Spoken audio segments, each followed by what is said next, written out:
प्रतिलेखन संख्या 66 यस लिखेगा।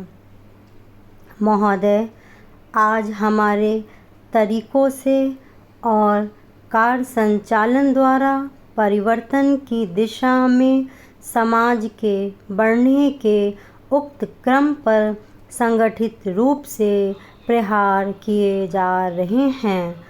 कभी कभी मुझे लगता है कि सही उद्देश्यों का भी इस्तेमाल गलत तरह से किया जाता है, जिससे बेहतर उद्देश्यों पर प्रहार किया जाए, और इस पर आपको अपने विचार विमर्श के दौरान ध्यान देना चाहिए। पैरा।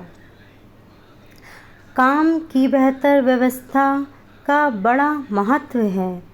इसके लिए अधिक उपयुक्त वेतन आवश्यक होता है। साथ ही काम का स्थान, कमरे आदि भी साफ सुथरे होने चाहिए।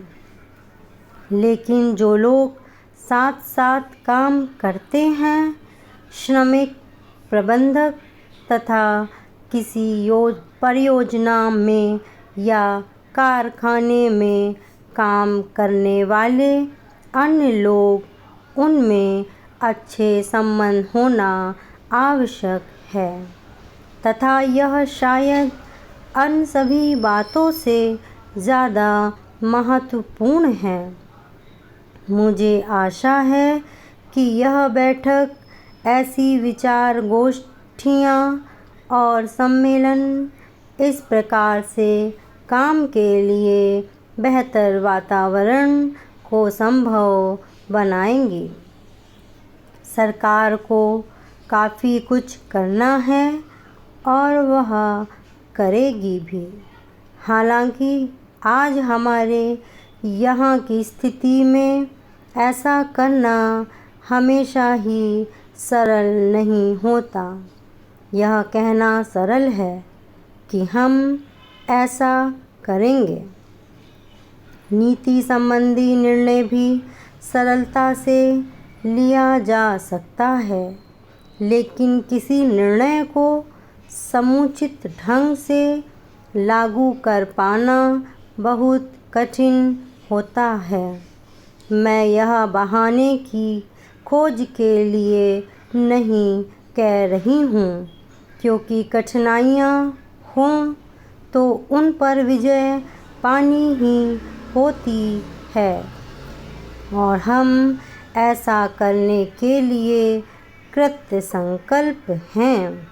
लेकिन आपको पता होना चाहिए कि अमुक कठिनाइयाँ हैं और उन पर विजय पाने के लिए केवल इच्छा करने या वक्तव्य देने से काम नहीं चलता। इसके लिए स्थिति को समझना और दृढ़ निश्चय के साथ आगे बढ़ना होता है। चाहे रुकावटें कितनी ही बड़ी क्यों ना हों, कठिनाइयाँ कैसी भी क्यों ना हों, सरकार का यही संकल्प है। पैरा। सार्वजनिक क्षेत्र को बहुत महत्वपूर्ण योगदान करना है। उसे यह काम अपनी उपलब्धियों द्वारा ही नहीं, बल्कि श्रमिकों की भागीदारी की भावना को अनुभव करते हुए करना है। मैं जानती हूँ कि आज यह भावना सभी श्रमिकों में नहीं है।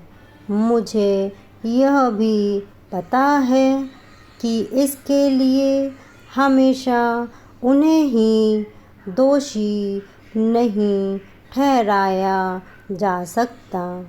हमने प्रयास ही नहीं किया है कि उन्हें ऐसा अनुभव होता रहे।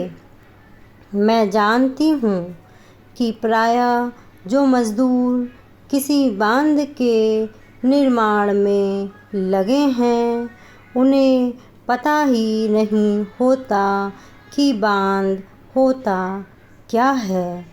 धन्यवाद।